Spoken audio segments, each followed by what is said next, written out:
Welcome to a new episode of the ITU Journal webinar series, where you can find insights and forward-looking research on future and evolving technologies. The ITU Journal is an international journal providing complete coverage of all communications and networking paradigms, free of charge for both readers and authors.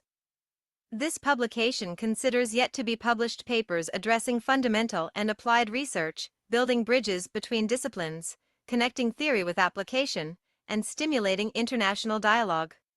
Its interdisciplinary approach reflects ITU's comprehensive field of interest and explores the convergence of ICT with other disciplines. We count on your support to make this webinar an interesting experience. Please submit your questions via the Q&A channel at the bottom of your screen. All questions from the audience will be taken during the Q&A session after the talk. The meeting is being recorded and the recording will be made available on the webinar website. Closed captioning is also available for this event. You can enable this by clicking on the closed caption icon at the bottom of your screen. We hope that you will enjoy the talk and we encourage you to stay connected until the end for the Wisdom Corner. I will now give the floor to our Master of Ceremonies. Hello, and welcome to the webinar series with academics of the IT Journal on Future and Evolving Technologies. My name is Alessia Magliarditi from ITU, the International Telecommunication Union, the United Nations Specialized Agency for Information and Communication Technologies.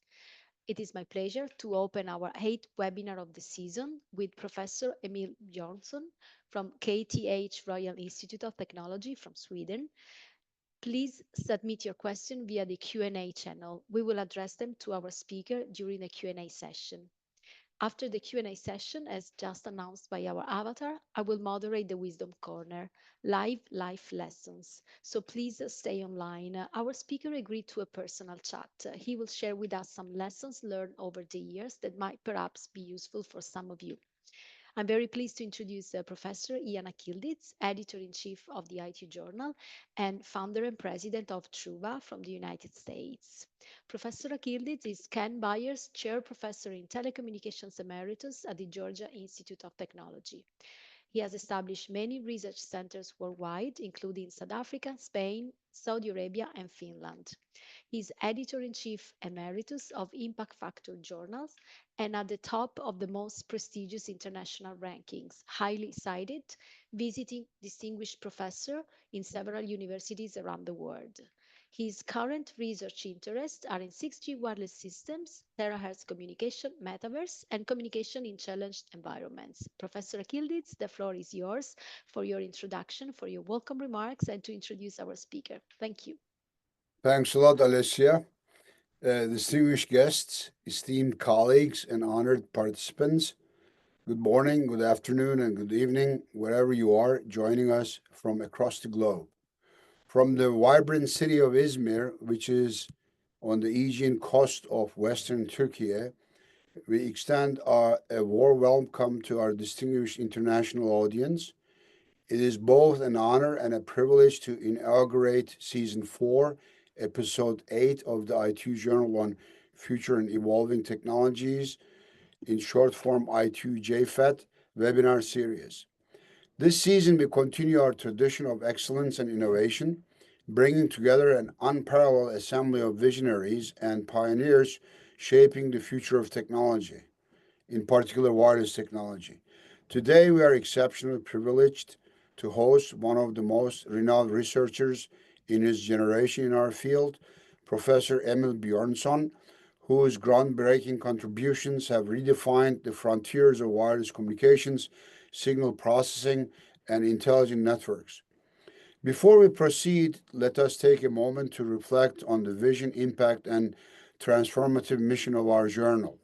Launched in December 2020, Our journal was founded with a bold and ambitious mandate to bridge the gap between academia and industry, accelerating the translation of cutting edge research into real world innovation, to foster global collaboration among researchers, engineers, and policymakers at the forefront of technological advancement, to democratize knowledge by ensuring open access to groundbreaking research, free for all readers and authors, removing barriers of discovery.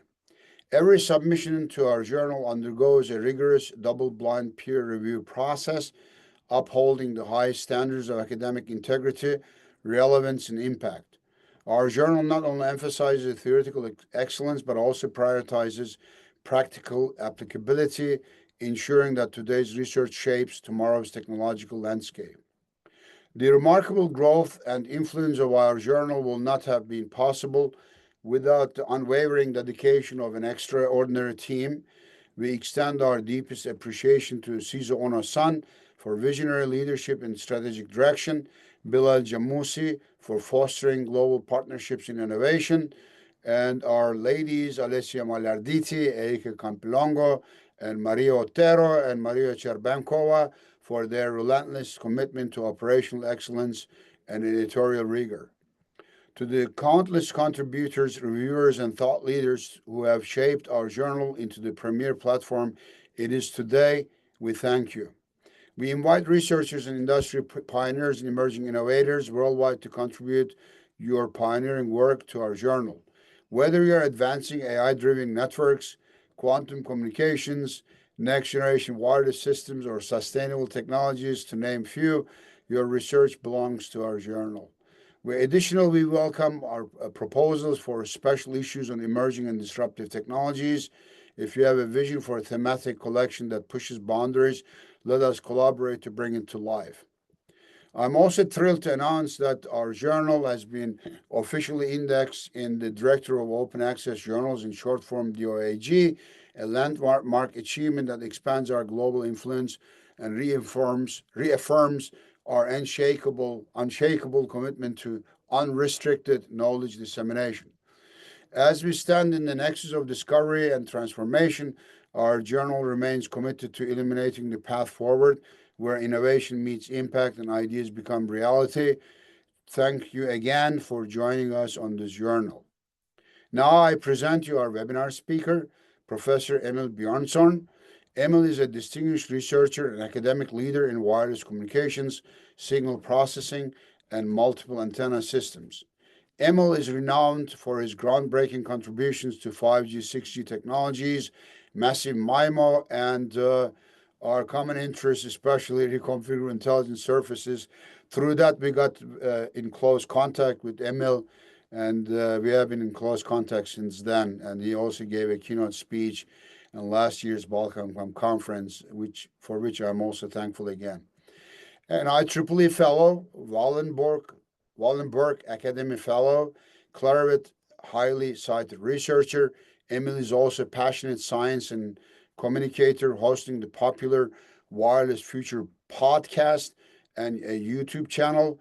His research integrates communication theory, signal processing, and machine learning to advance multi-antenna systems and radio resource management.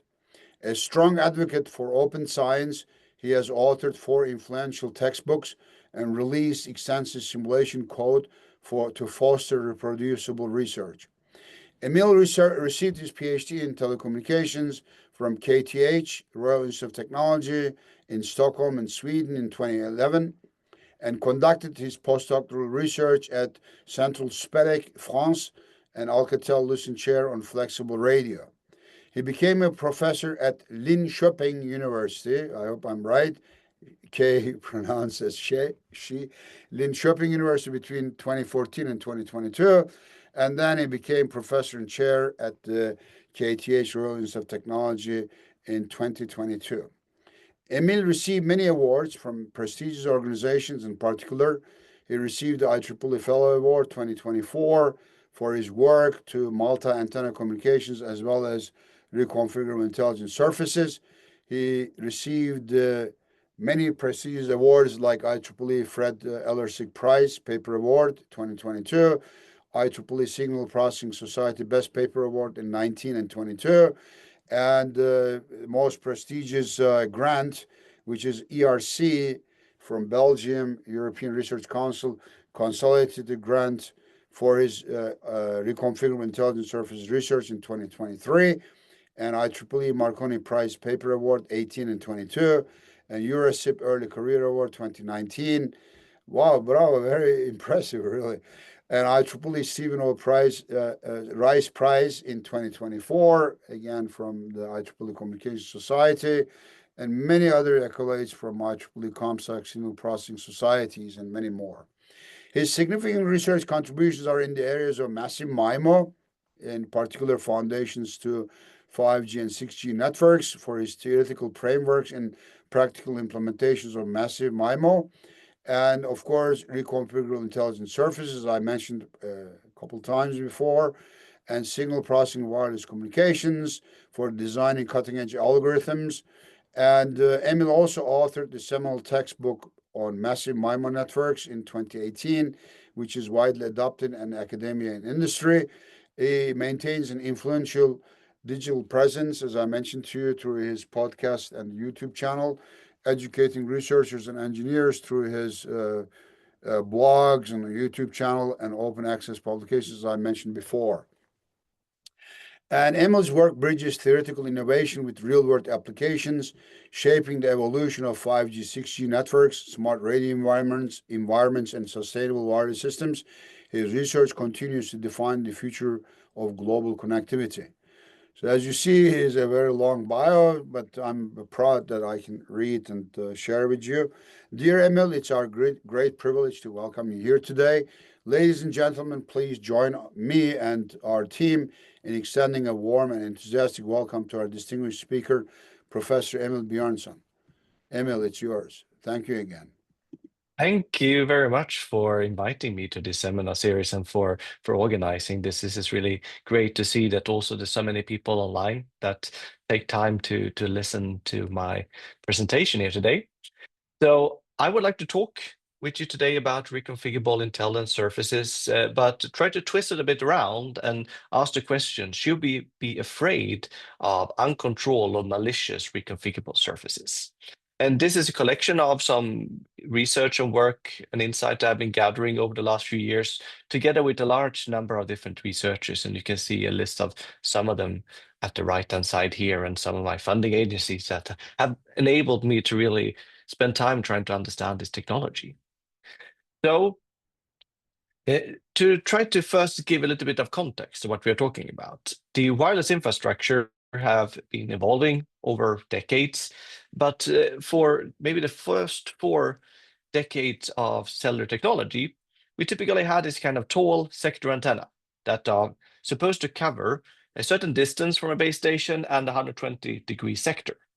And therefore, you build a directive antenna that is pointing down into the area where the users are supposed to be and gives you a stronger signal there, as if you would just send the signals in all directions. And the problem with this is that there could be some users that are supposed to be in your sector, but there are objects that are blocking them. And the signals that are transmitted could be reflected on some surfaces, but it's not necessary that they are reflected towards where the user is. So here's an example of a user being behind the building and doesn't get much coverage because the signals that are reflected on other objects are going in other directions as well. So only the users that happen to be standing in front of the base station get a good signal. The thing that we have been working on that is called massive MIMO that was mentioned is to evolve the base station technology to something that creates much more flexible transmissions. So instead of covering an entire sector from your base station with one signal, then telling the users to take turns, we can instead do what is known as adaptive multi-user beamforming or massive MIMO transmission, where we send narrow signals focused towards different users. And this makes the performance better than for the fortunate users here because they can get a more directive transmission. The more power reaches them. But the unfortunate users are not seeing the same kind of benefits. One can certainly beamform a signal towards this building here, but it doesn't change how the signal are reflected on other surfaces in order to reach this user. So it will still be comparably poor performance. But what people have now over the last 5+ years been analyzing is the possibility of deploying new kind of hardware in the environment in 6G era. Something that can control how the signals between the transmitter and receiver is being reflected, and hopefully steer the signal towards users and turn everyone from an unfortunate to a fortunate user with good coverage. And the principle could be a little bit like this. So here I'm standing in some kind of virtual office. I have a base station here. There's a signal transmitted from it, and it could reach me through the wall, but typically walls are making sure that the signals are very much attenuated, so by 20 dB or more. Here is a window. The signal might go through the window and hit the wall here, but then the typical reflection law would say that it will move towards the other directions of the room here. So it also doesn't lead to me. But if one can deploy a so-called reconfigurable intelligent surface that reflects the signal in a somewhat unnatural way towards me, it can create what we call a virtual line of sight path. So we have a line of sight between the base station and this surface, and between the surface and me, but not between me and the base station. So that kind of bended line of sight path is what we want to generate. And this is called a reconfigurable intelligent surface for a particular reason.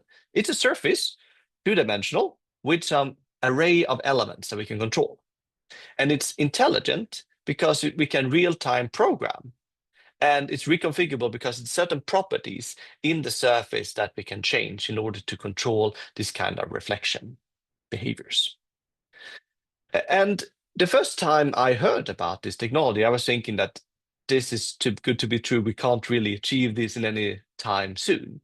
But then I was fortunate to be invited by a number of people in China to work on this paper here, where a experiment, outdoor and indoor, was done. But I will show you an outdoor scenario where we can actually do this kind of reflection. So over here, there is a transmitter sending a signal with a narrow horn antenna towards a copper plate. There is a 50 meters distance over here. And this is a Wi-Fi band, 20 megahertz and 13 dBm of transmit power. And over here, we have a receive antenna, also a directive horn antenna, and we are measuring the receive power. And here you can see the receive power level, and each of these squares here is representing 10 megahertz. But these are the 20 megahertz where we have a signal, and the rest is just noise. And when we have a copper plate over here, the signal is reaching the copper plate and then bounces back. Its incident angle is roughly 0, and it goes back towards roughly 0. And that is why we have a very small receive power over here. But if we replace this surface with something that is reconfigurable and configure it such that the signal is instead reflected into the receive antenna here, we can get something very different. So within these two boxes here where we have a signal, you can see a 20 dB increase of power because we are steering the signal straight into this one. And this was the first time I realized, oh, we can actually build some things that are reflecting signals in real time and in that way improve the coverage of signals. And this was something that is behind one of these awards I was mentioned in the introduction, the Stephen O'Rice Prize in last year. So this experimental work demonstrated you can actually do something like this.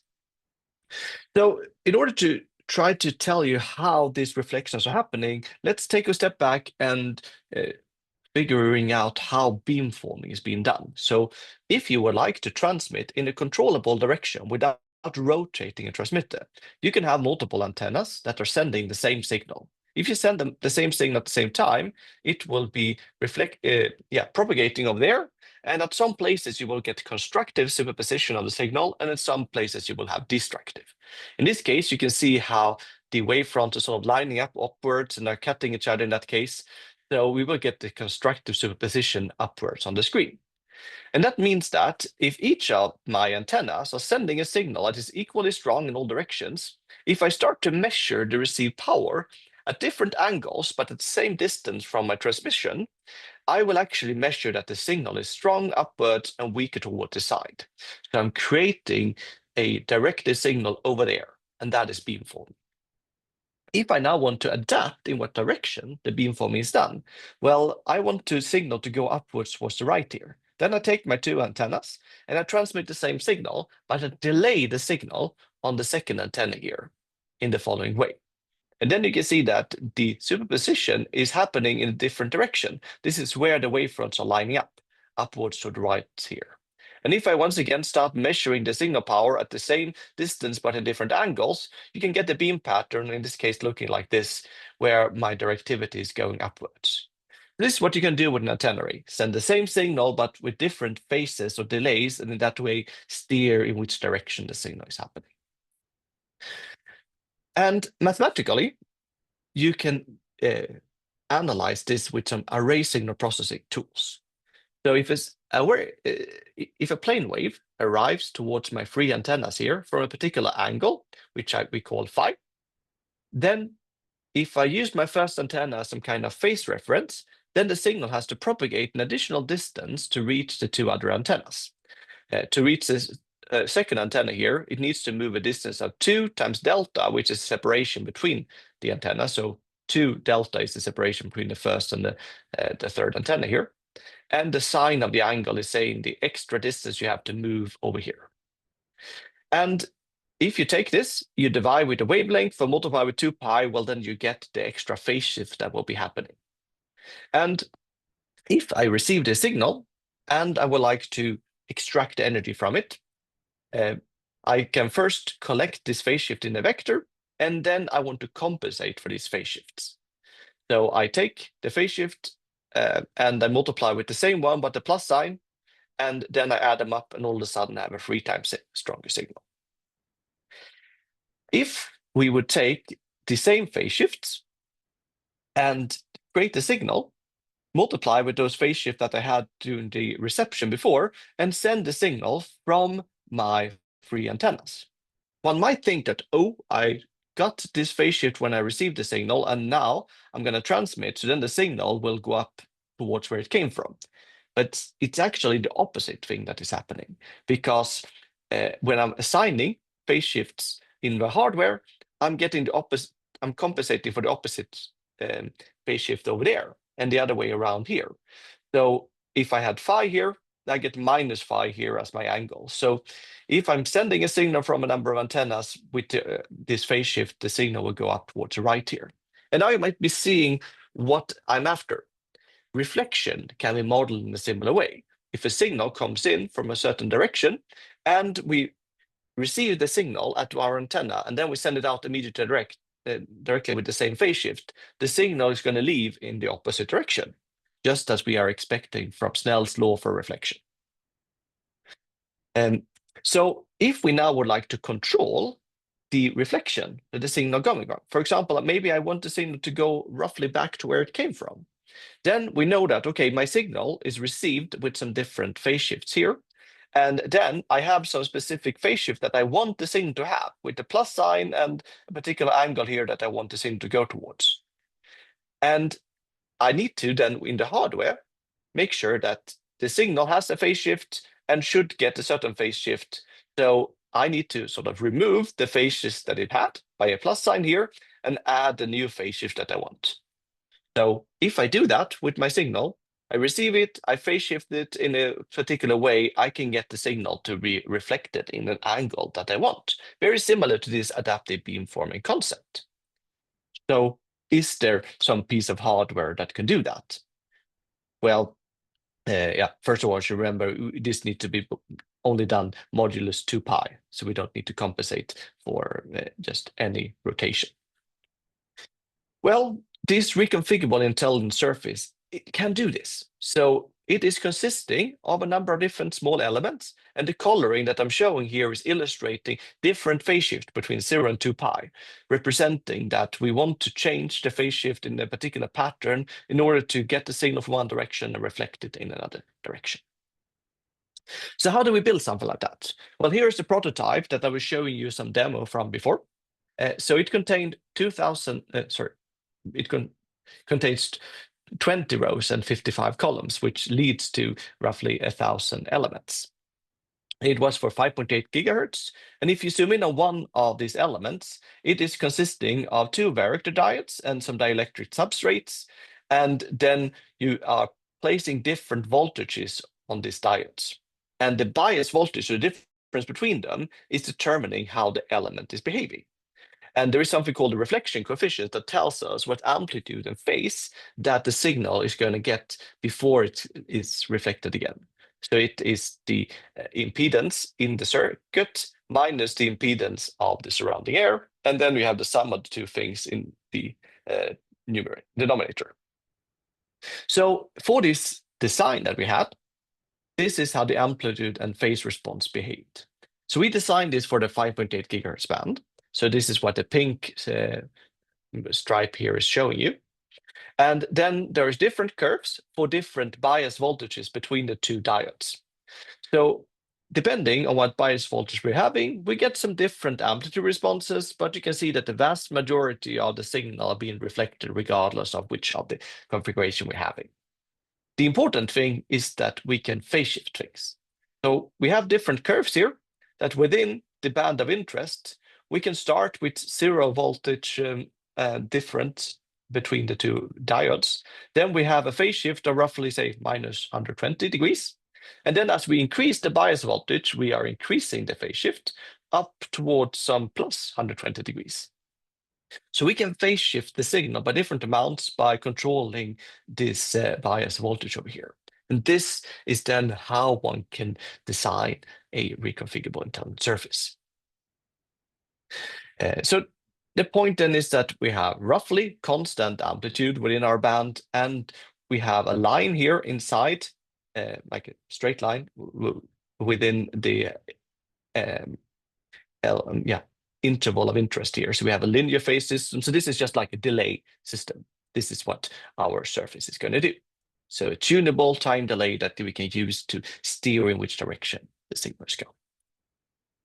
And there is many different use cases that people have been analyzing in the literature. The basic thing is what I was talking about from the beginning: relay signals around blockages from a base station towards a user. Here I'm standing in a hotel room, and if the base station is not seeing me, then if you put up a surface somewhere, it could reflect the signal towards me.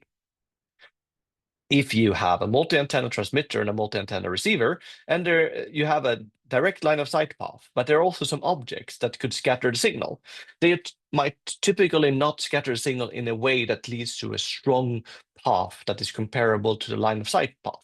But if you deploy some additional surfaces on some of these objects, you can create additional propagation paths that are also going to be strong and therefore can help you send multiple data streams, in this case, 3 different data streams to the receiver at the same time and frequency, and then triple the capacity. People are considering how to use this for localization and sensing scenarios. So one potential thing in the future would be that our 6G base station can send signal that bounce on objects, and then we receive them again, and then we can estimate locations and speeds and other properties. And if you are deploying a reconfigurable surface, you can get additional paths to see the object from a different side. And there's papers on physical layer security, wireless power transfer, and so on. All of those type of things exist already. But if we would now start deploying this RS, I mean, one can even buy an RS. I have an RS here behind me that one can buy and try to integrate into a system already today. But there are actually some issues that can appear if you start to integrate in these technologies. And I will categorize them into uncontrolled risks and malicious risks, depending on the intention behind how the RS is used in a good, bad way. The first thing is that reconfigurable surfaces affect multiple systems. So today, there is nothing that prevents you from having a big metal plate, stand in front of a base station, and just shaking it or rotating it as you like. You could do that. There is no law against it. And you will actually affect the wireless propagation by doing that. But probably no one is going to do it or be able to do it in a really hurtful manner. But we should remember, when I was showing this graph here before, we have a certain band where we are interested in our signal. But there will be other people who are using the spectrum next to your frequencies. And the hardware in a reconfigurable surface will reflect those signals as well. If you remember, the amplitudes were not small outside the band, but they were large in a big interval. So if I'm starting to reconfigure a surface in a controlled manner within my band, the other bands here will be hurt as well. And that might be much more of an issue than someone standing with a metal plate and shaking it. In the best case scenario, this will just create some additional propagation paths and could be good for everyone. Some kind of small scale fading variations that might be useful to, on the average, receive more signal power. But that is not necessarily what would happen if you build something like this. Because one issue is something that I call inter-operator pilot contamination that can happen. Let me explain what this phenomena in the worst case could be. So when you are building a 5G system of today, we use a time division duplex protocol, where the uplink and the downlink are happening at the same frequency, but at different times. And to avoid the issue that base stations are sending signals that are interfering with each other because their signals are not perfectly band limited, but there's always some out of band leakage. You want to make sure that multiple operators in adjacent bands, they are synchronizing the uplink and the downlink, uplink and downlink. So all the operators in 5G in the same country needs to be synchronized like this. And if you then follow the standard and say, well, when I have synchronized my system like this, I will be sending so-called pilots or reference signals in the beginning of every uplink in order to estimate my communication channel. And those pilots could also be used to estimate the channels for these reconfigurable surfaces over here. And the mechanism to try to figure out how to configure an RAS like this would be to let the user device send pilots in a normal way, and then change the configuration that the RAS is having to reflect the signal in some different directions, measure the receive power at our base station, estimate the channel between the user to the RAS and then to the base station, so the cascaded channel like that, and then maybe compute a preferred configuration for the RAS and tell it what value it should have. And in a system like this, if these two different operators, the blue and the red one, have one RAS each, one for the system 1 and one for system 2, they will probably let the users send pilots at the same time, change the RAS at the same time, so that they can estimate their channel. And then both of these things will happen at the same time, and this can lead to a lot of issues. Because right after the pilot transmission, they will be changing the RS configuration, and they think that they know what the new channel is going to be because they've optimized the RS very properly, but they're actually changing each other's channels as well. So none of them really get the channel that they were thinking that they wanted. So mathematically, it would work like this. I have my user here, and it sends a signal. It's a pilot signal, which is just like a square root of some power value. So it's very simple scalar number. Then the received signal at my base station here is going through a channel G1 to the RS. It is phase shifted by this phi1. And then we have H1, which is channel to the base station. So the signal that goes directly from my RS is this G1. Then there's a diagonal matrix containing this H1 here, and then there is this phase shift vector over here. And then I have my pilot power here. So this is what I think my received signal is going to be. But then the signal will also leak through the dashed path here for the other RS. So I will have a symmetric thing here with P1 and Q1 being my two channels, and then I will have my phi1 here being my configuration, and then the pilot power is here again. And then I have some added noise. And I'm in control of phi1, but I'm not in control of phi2. If you would standardize how you are changing RS in the system, probably you will be standardizing so that each of the base stations are letting their RAS change its configuration in the same codebook way. This is how you typically standardize things. There are codebooks. So suppose they are circling through L different configurations, one after the other over time. Then each of these columns here will be used as one of the configurations here, one after the other. So we stack the received signals over those L occasions to get the vector Y here containing the L received signals. And I just replaced my configuration with B1 here and B2 over here. And the rest of the equation is the same.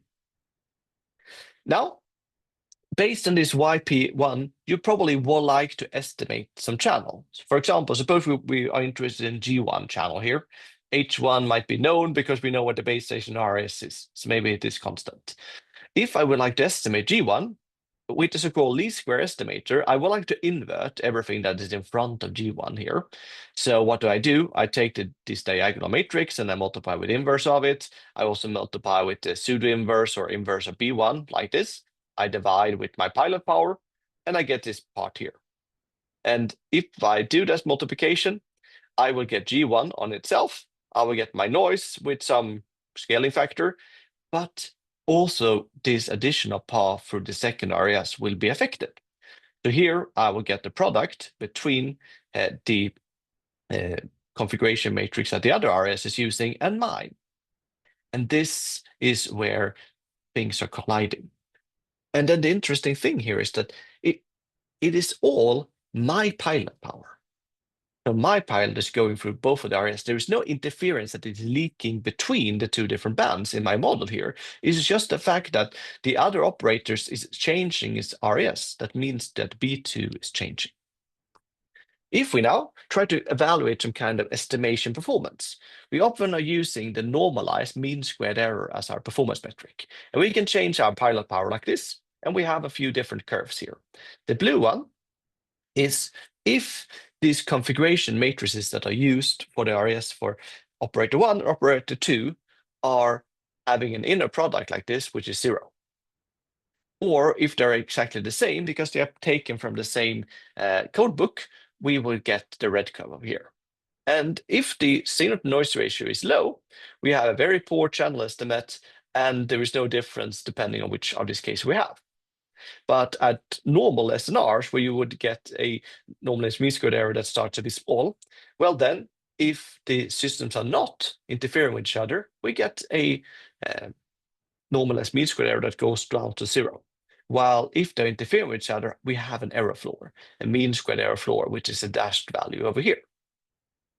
So this is then demonstrating that even in the absence of noise, the fact that this other RS is messing with my channel estimation means that I can never learn my channel perfectly. So unless we make B1 and B2 orthogonal matrices, we will have that error floor. And the problem is that if we want B1 and B2 to be orthogonal matrices, we need to spend twice the amount of resources on channel estimation. So if L was the number of configuration we're needing, we will have to double that value if we have another operator. And if you then have a third operator, you have to triple it, and it continues going like that. So it's not really a good strategy. Right? So does this really have an influence on communication performance, or is this just an internal channel estimation thing? No, it actually has an important impact. So here I'm showing you the capacity, lower bound on this in bit per second per hertz for my different users. User 1 in system 1 and user 2 in system 2. And to make it a little bit interesting, they have different path losses. So that is why users are getting some different values here in the end. If we consider user 1, well, we have this red curve here.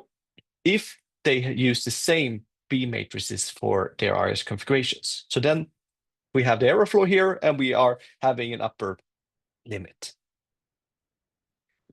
However, if we are spending twice the amount of resources on channel estimation, and we're using orthogonal matrices, well, then we get this curve up here. So you see there is a big gap from using this different, So this inter-operator pilot contamination is giving us a large performance reduction because of this error floor.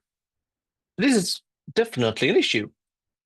So what can we do to combat this kind of inter-operator pilot contamination in practice? Well, one thing is to try to use some advanced signal processing. If the base station have multiple antennas, which is typically have in practice, they can try to identify that there is another RAS present and try to do some kind of spatial interference suppression in order to cancel out that signal in your channel estimation phase.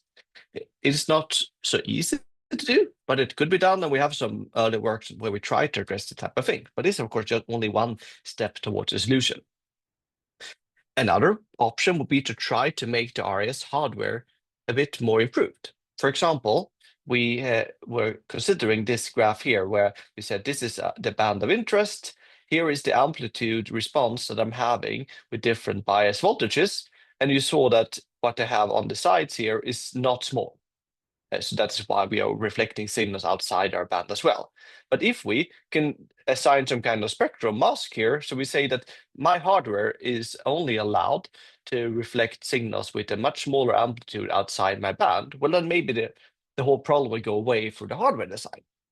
I think that this is really hard to build. I've seen that there are attempts at making the RAS more narrow band, but it's not really in this very sharp manner. So I think one should always count on that the neighboring operators would interfere with each other. Then maybe some policy making or standardization is needed to deal with these type of things. So one should think about who is allowed to use an RAS. Is it telecom operators? Can anyone buy it and use it? And what are the operational rules in order to do that? Is there something one can do in the standard or in the licenses for the bands that tells you how you should behave in order to avoid pilot contamination between the operators? So I think there are important things that need to be dealt with if we should ever see this RAS being deployed outdoor in real systems. Taking things a little bit further, one could also imagine a malicious RAS, where someone is getting their hand on the RAS hardware and can do whatever they like with it. So what could this situation be?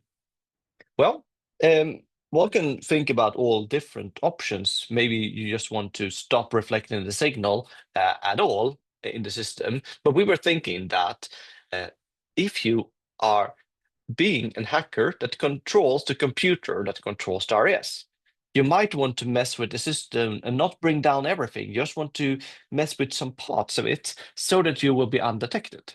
Because it's no surprise that one user is not getting coverage. But if no user is getting coverage, well, then someone will react.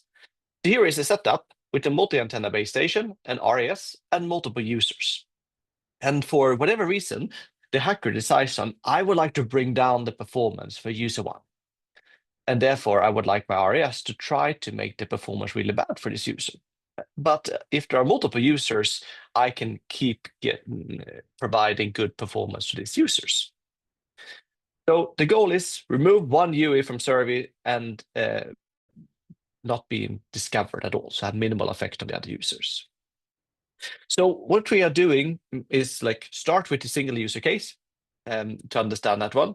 So say that the base station, it selects the precoder P1. That's a vector that is pointing what direction it's going to transmit. Probably transmit partially towards the RAS and partially towards the user here directly. Then the channel between the base station and the UE through the RAS and through this direct path would be the precoder multiplied with the direct path to the UE. And then we will have the path through the RAS.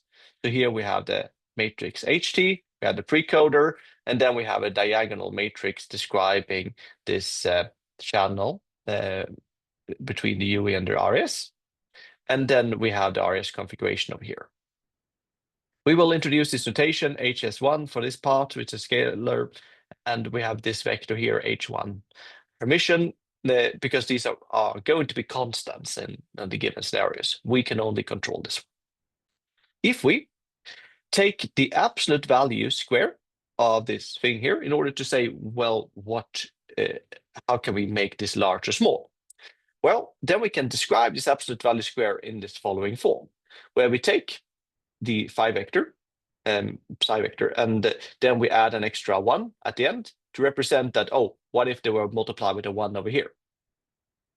And then we write the whole thing as a quadratic form with R1 contained in this vector in different structures. Then you can verify that this quadratic form here is equal to the absolute value square of the expression that we had from the beginning. And my task now as a hacker would be to minimize the received power by minimizing this expression with respect to the RAS configuration. So I want each of these entries to have an absolute value square that is 1, so it only describes a phase shift. and the last entry need to be 1 because that is how we define things.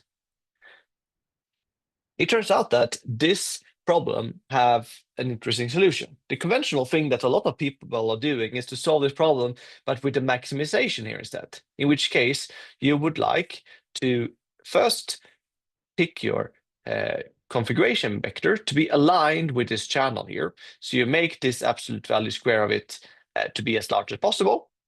And then we just adjust the phase of this entry so that it's phase aligned with this scalar. This is how you achieve constructive superposition. But now we want to do the opposite. So what do we do? Well, we've still tried to make the second term as large as possible in absolute value square, but we give it a phase which is the opposite of the path that goes directly between the base station and UE. So instead of adding up constructively, they are canceling each other. And you do this in particular if the direct path here is stronger than the path that you have through the RAS. In that case, you can have the opposite phases, and it would always be like the RAS path is weaker, but it can cancel out part of the direct path.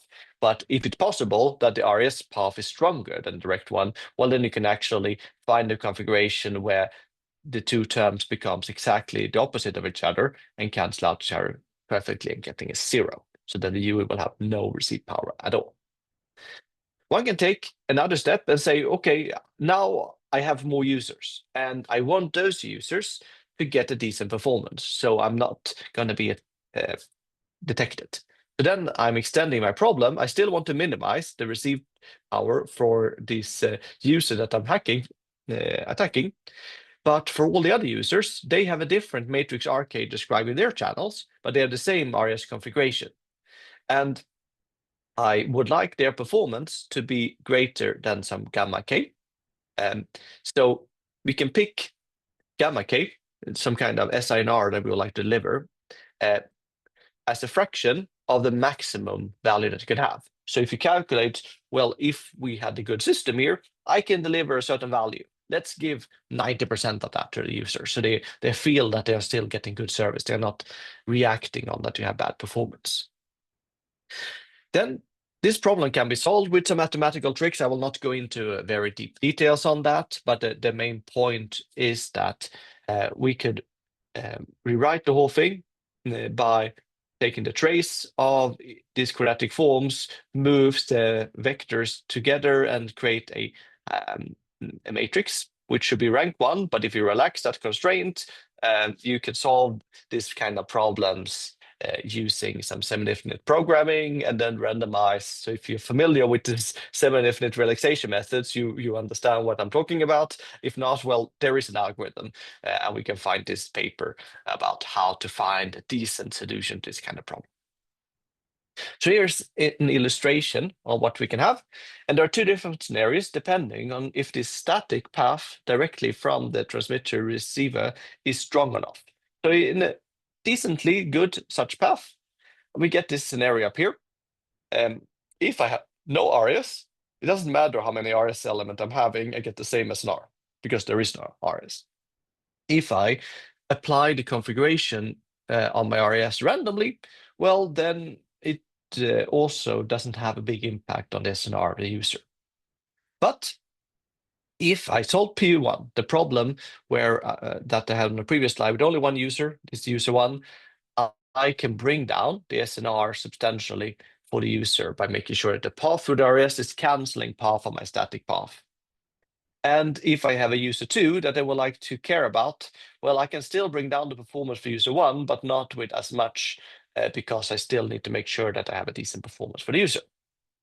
If I have a much weaker static path, I could actually, when I'm solving problem P1, cancel it out more or less completely. So with this decent number of elements, I can get more or less 0 SNR at this user. And if I'm solving problem P2, so I still need to care about some of the users, I still have a good ability to use my RS to cancel performance for user 1. So this was just one example of what you could do with a malicious RS. We have another paper that people who are coming to the International Conference on Communications, you can meet me there in Montreal in June. We will present in this paper here destructive and constructive RAS beamforming in an ISAC multi-user MIME network. So in this case, we have a target and we have some users here. So we want to communicate with these users, and there is a target here that we would like to detect its presence. And suppose the hacker wants to hack into the system and hide this target. Well, this is what we are trying to do. So we use the base station array to communicate with the user and sense some properties around the target. And there is a sensing SNR that is describing how well we can get some properties around the target. And suppose I'm a malicious person, there's a drone that I'm trying and surveil a system, and I would like the base stations to not discover it. Well, then I can hack into the system and try to configure my RAS so that we are giving a low performance. So the normal thing would be that the RAS would deliver a high sensing SNR, but we can have a very low sensing SNR instead to try to hide a trespasser. So this is yet another thing that one could do with an RAS if one wants to be malicious. So to wrap things up, in the title of this talk, I was asking the question, should we be afraid of uncontrolled or malicious reconfigurable surfaces?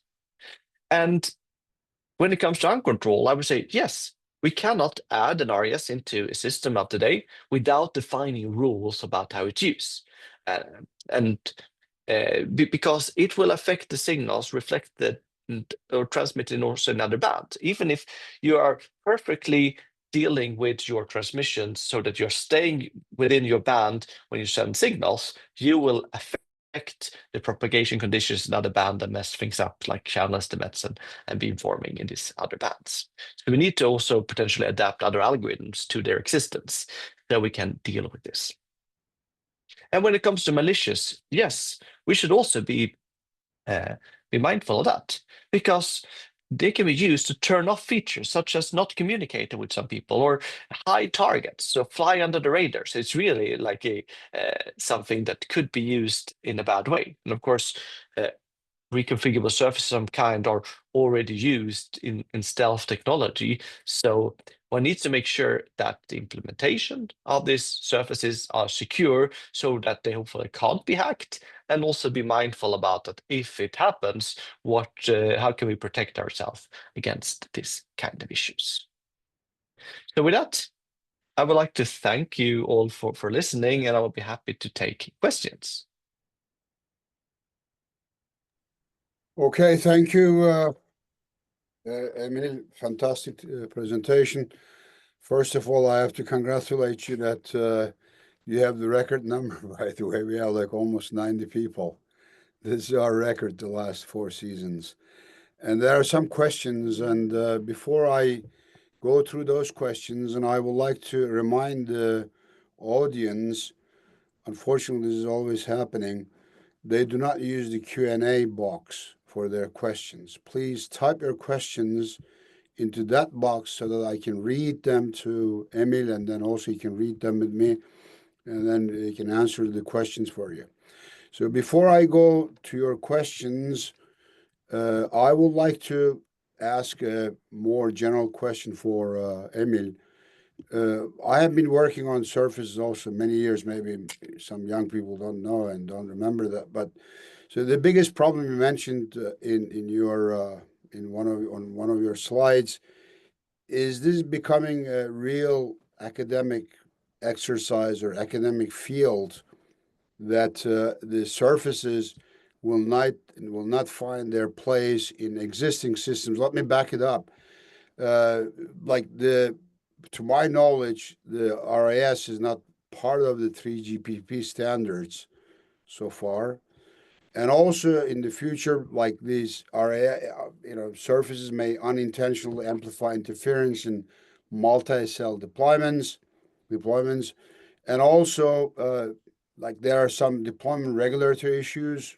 They're all together that they do not find their place in the existing 5G or future 6G systems, For example, EMC and EMI regulations, they may need certifications for radiating device in some countries.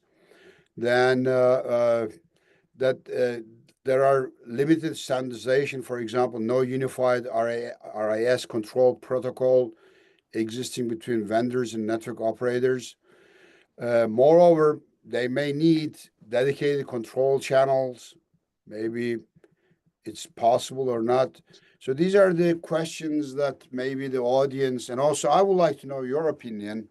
So in short form, I gave you some examples. Will this continue? I hope not, of course. Be a academic field that people will continue to write papers, or do you foresee that we can really use them in the existing real world mobile systems or mobile wireless systems? What do you think? These are great questions. So I was to But I'm start. sorry, yeah.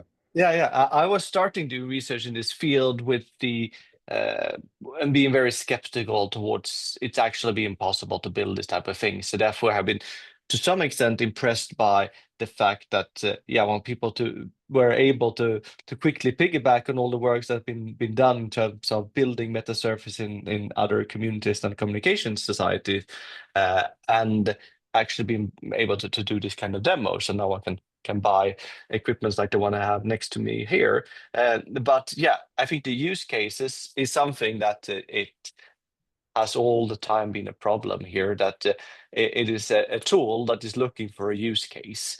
And there is attempts for people creating an Etsy industry specification group for trying to do some pre-standardization discussions about what features do we need to deal with and how can we align our views on these type of things. But so far, 3GPP is not showing interest in starting to standardize anything or studying it even. Only some of the companies there are showing interest in it. So I think that it is a technology that is still looking for a commercially valid use case. And I think there are some arguments for that. It is at millimeter wave frequencies that the technology is most useful, because then have very limited coverage with your base stations, and then these surfaces could be useful to reflect the signals around corners or extend coverage. But until then millimeter wave system starts to be deployed at a large scale, then uh, potentially there will not be much interest from the industry and actually or telecom operators to buy and deploy this kind of equipment either. Let me add to your statement about millimeter wave bands, or maybe also terahertz bands. If we go to those bands, then we have nonlinear effects, like especially these material imperfections degrade the performance. So now we, try to gain some, but then we lose some, right? That's one of the Yeah. problems. So, but it's research. So I hope that Mm. this will change, and these surfaces that many researchers, you and me and many others, wasted a lot. I mean, spent a lot of time, and I hope they will be used outside. And in fact, some of our attendees are asking similar questions. I just, mentioned them here. You don't need to answer them because you already talked about it. Akarsh Dariwal, I don't know where he is, in Asia, maybe in India. So he talks about high impact, practical, real world, and real time applications. What can they demonstrate, for example, and such as coarse phase quantization, limited observation coverage. Akarsh, there are so many theoretical papers, really. I mean, when you check that, they're existing, but I'm answering for you. I'm sorry, the question Mm. was yours. But anyhow, so let me continue also, but you're also welcome to answer, Emil. And there is another one, Ayman Khalil, considering a realistic size of an RIS and distances from and to RISs, and with high path loss associated with the RIS, do you think that RIS can be really harmful in practice? So it's Right. one Mm. question. Yeah, go Right. ahead. That's a great question, and I think that. Uh, there one needs to be really mindful when deploying the RES in terms of if it's going to be useful for its positive purposes. And for doing that, I think compared to the static path that will be directly from transmitter to receiver, this reflected path should have a size that is decently large. So roughly the same size as static path, if not bigger. If you configure the RS properly, you should have that kind of anonymous. So from that perspective, yeah, I think that if the RS can add power to the channel that is at least as big as the path you would have without the RS, then you're also in the situation where it can also cancel them out. So yeah, Right. I think this harmful issue is going to be there in the scenario where you want to use it. And there are more questions. Let me go through some of them here. Ahmed Hussein is asking, why has the principle of reflection been predominantly exploited in RIS, while alternative wave phenomena such as refraction or diffraction remain largely unexplored for directional signal manipulation? Could emerging technologies like transparent intelligent surfaces be used to harness refraction or wavefront shaping, potentially transforming planar waves into spherical ones to enhance near field coverage or spatial multiplexing capabilities? Right. So these are some great questions. So I think even if you do it in reflection mode, this RAS they have here, it has a runover distance of 10 meters. So this is for millimeter wave frequencies. So if I deploy this in the room, I will see spherical wavefronts, and I have to deal with those type of things when I'm reflecting signals. So that is a real thing. But there is the concept of transmissive risks. Or star risks, as some people call these type of things as well, where you have a meta surface that also let the signal going through it, and then you can control the reflection on the other side. So there is a fair amount of publication on this. There is a huge number of publication in general. So a lot of things can be found. Yeah. I'm not a big believer in that kind of concept just because I don't understand where one would deploy that transmissive risk. Because why? I mean, you need to have free space then on both sides of it. Why not have a hole in the wall then instead? Uh, yeah, I haven't understood where it would be a useful deployment. Right. But there are some experiments where people take a window and they want to change the material in the window so it keeps the heat inside. In Sweden, when it's cold in the winter, we have windows that keeps the heat inside, but it could also keep while the signal's outside. And maybe by changing materials there, you can do something. But I think there is the reflection mode that seems to be most interesting to me. Yeah, there is also, thank you. And there is also another question by my old friend in the standardization, also in the standardization, Werner Moore. He says that if the phase shifts are limited to modular 2 pi, the RAS array shows an impulse response which length is related to the array size. Such an impulse response of a certain length results in a band limitation of the RIS transfer function. In the shown example, a relative bandwidth is 0.345%, which is fine. However, if you go to the practical systems like in 5G millimeter wave bands around 25 gigahertz, the relative system bandwidth is around 10%. Did you investigate the achievable bandwidth of the RASs? I have not analyzed it specifically, but I would say that since we are, typically adding up to maximum one period to the wave propagation there will be other materials around in the propagation environment that is doing similar things.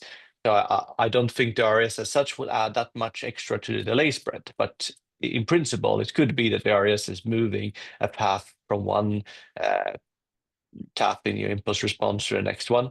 And this is certainly something that should be analyzed. I don't think people are so frequently going into so fine details to understand this, but it's a valid point and something that one will need to deal with. But I don't think the extra delays from the RAS is a big thing compared to all the other propagation phenomena happening around us. There are many other questions, but there is another one from Asim Ul Thank you so much for the very informative presentation. He has two questions. In secret key generation, channel reciprocity is often assumed. Can this assumption still hold in RIS-assisted systems? And additionally, can the channel variability in RIS-aided communication be effectively leveraged to enhance the security of information through key generation? Right, that's a good question. Yeah. So a normal RAS is reciprocal in its propagation, I would say. So then if you want it to be reciprocal for key generation, then it would work. But if you want to break it, of course, you can change the configuration between the transmission in one direction and the transmission in the other direction. So in that way, you could it could mess things up. And you could, in principle, build surfaces. At least I've seen papers about this, where you have some circulators and you make sure that the RS is not going to be reciprocal, because signal coming in from one element and leaves from another one, or create this kind of strange effect. So there are non-reciprocal meta surfaces as well. Then if one can use this for more channel variability, I guess so. And there is also another question by Alan Newton. Aren't any configurable arrays suffer from the out-of-band parasitic performance? I don't know what it means, but yeah, go ahead. No, I'm not sure exactly. I'm not a hardware designer either, but I think all kinds of hardware effect that you would expect the reflecting surface to have would be present here as well. So it's not going to be a narrow band reflector. There are some other minor questions, but I would like to get your opinion that majority of the people are focusing on the 2D because 2D materials are really well established, So did you, or what do you think about 3D surfaces? We cannot call surface anymore, but 3D intelligent arrays, or whatever we should call them. So because you can have better, enhanced beam steering and spatial coverage, that you can have better, multi-path utilization diversity, higher degrees of freedom, better interference management, etc. So I work with some of my former people for the underwater cases. So we did 3D, I don't want to use again surface, like whatever the,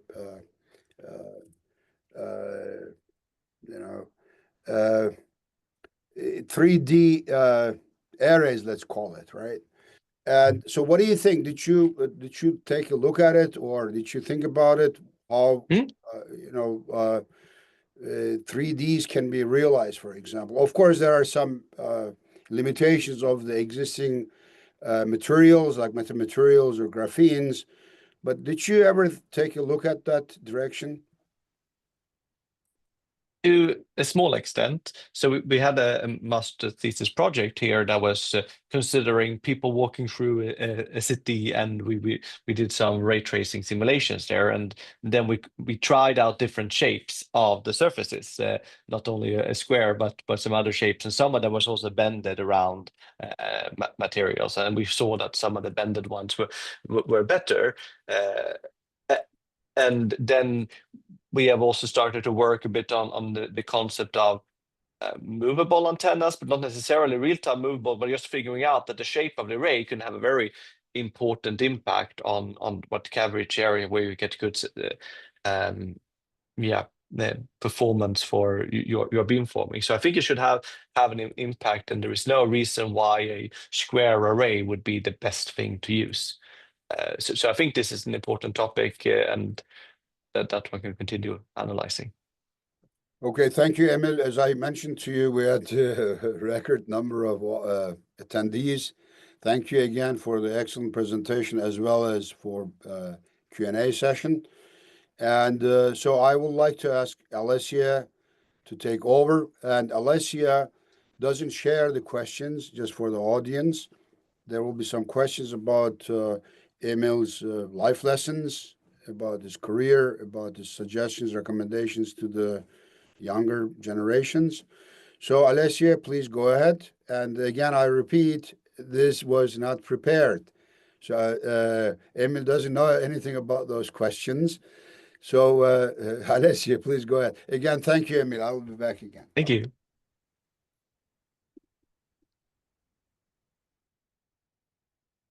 You are muted. Alessia, we cannot hear you.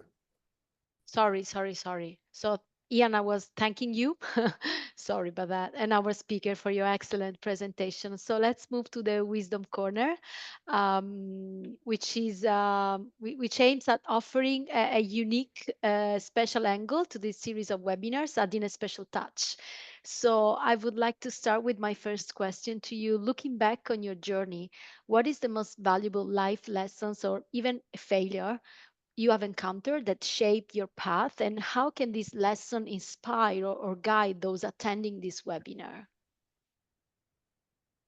So I think something that I discovered quite often when it comes, or quite early in my career, was that it is not the papers that you think would be important that people care about. And I think one should take that with you, that sometimes you get the sense when you see how young people are starting to write the papers that they are seeking something that should have an impact. And I think that is probably not how you are doing impact, but rather to exploring things that you are curious about, things where you would like to know more, and where you have a sense that other people that might be more senior you also don't know how to deal with it. Then I think those are scenarios where there are interesting things to be done, and where you can, if you find an answer, other people will be interested in those answers.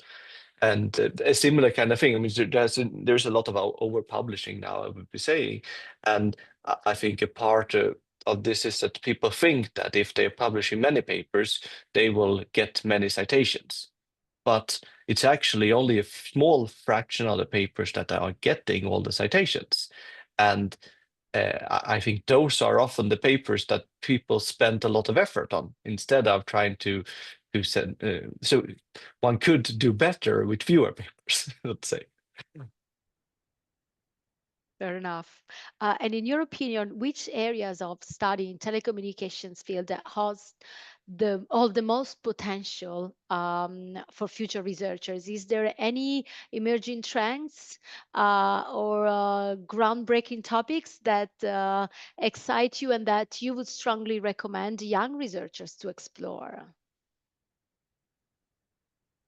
It is hard to predict exactly what would be very useful in future systems. I think that um, some of the things that will actually be used in 6G networks are integration of sensing and communication, for Mm. example. We will consider some different frequency bands, and we will have larger MIMO. There will be need to maybe implement things in with more open interfaces, and there are a number of different things there, different layers that could be of interest. But I think in general, one thing you should do as an academic researcher is you should not be solving the industry's problems directly, because they are many more people than us, they have much more funding than us, but you can take a lot of inspiration from the industry, interacting with people there, showing what you are working on, and getting their input on what are the components that are missing for them to care about the whole thing. And I think that is where one can pick up a lot of things. So in this area of RAS, I was there from quite early when the name RAS at least came along. There were people working with meta surfaces long before, but I've been keeping digging in the fundamentals and try to improve the models and try to understand those type of things, while many others have been building very complicated systems based on very simple models. And I think, yeah, getting the right models and capturing the effects that we ignore in academia, but in practice are very important. I think that is where there are valuable contributions to be made.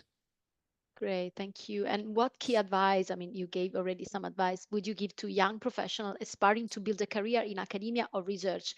In your experience, what essential skills and qualities contribute most to succeed in these fields? Mm. So research topics in terms of should one work with RAS or MIMO or ISAC, or they were very popular with device-to-device communication 15 years ago. Now no one talks about this. So the point what I tried to make is that these specific topics like that, that will change over time, because either we realize that the topic was not very useful, or we solved all the important problems, and now it's only an implementation in the industry that remains. So don't try to be an expert only on like one specific topic. I think the important thing is the theoretical tools underneath there, that you need to become good at. And in my case, these are things related to signal processing and optimization theory, and some basic information theory. Those are things that I have built up a profession in. And then when the research topics are coming and going, I can find places where one can apply this once and stay there. And I think those tools are gonna live for a very long time. Of course, it will be refined a little bit, but it is that kind of expertise in theoretical tools that is the things that are important in the long run. Yeah, clear. And what first actually inspired your passion for your field? How did you turn this interest into a meaningful and important career?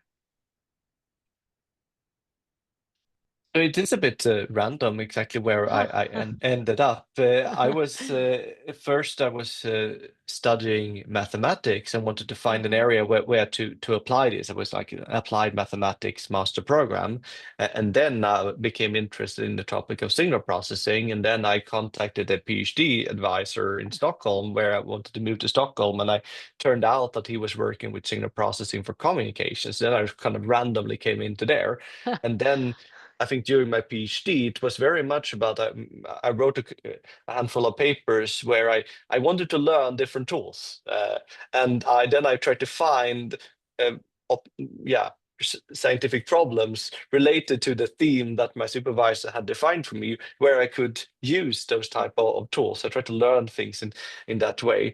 Um, yeah, I'm not sure if I answered the question No, because I no, of forgot course what you the question did. was. But Yeah, of course you did. I would like to ask you a final question. Among your career achievements, that I'm sure Mm. there's a lot there you can share. Is there one particular contribution, whether professional or personal, that has had a profound impact on you or on others? And what makes this accomplishment especially important, especially meaningful to you? Um, I could perhaps say some. I would say two things actually. So I think so a few years ago I would have answered that being promoted to IEEE fellow and the sort of recognition that you from your peers that is describing is an it, was an important thing for me, demonstrating sort of a success in their career. But then I'm starting to think more and more about it. The most important thing as a university professors is not necessarily the research that you are doing yourself, but the people that you're educating who are getting their PhDs. And then after they are graduating and leaving the university, they have another 30 years of careers, and then they will achieve a lot of things during that time. So I think seeing how these people are building a career and contributing, that is making a much bigger impact in the end than I can do myself. Absolutely makes sense. Thank you so much. Thank you for sharing your advice and your experience, Ian. Thank you, Alessia, for leading this sub-session. It was very nice. And thank you, Eric, for answering all these questions and giving us a fantastic webinar. And I want to mention again, in my 50 years career, whatever you tell people, they don't listen to you. How many times we told them to put their questions into the Q&A box, and I still see them, really. It's unbelievable. These people are highly intelligent, highly whatever, right? and they still don't do it. Like there are many questions, some of them are maybe interesting, but they don't follow the rules or policies, whatever. Please, I don't know how old they are, but please follow the rules and so that you can be considered in your questions or in your career. Please. Again, thank you. Yeah, thank you very much. I'm really like tired also. I woke up so early in the morning for travel. So we have three more, right? Three Yes, more.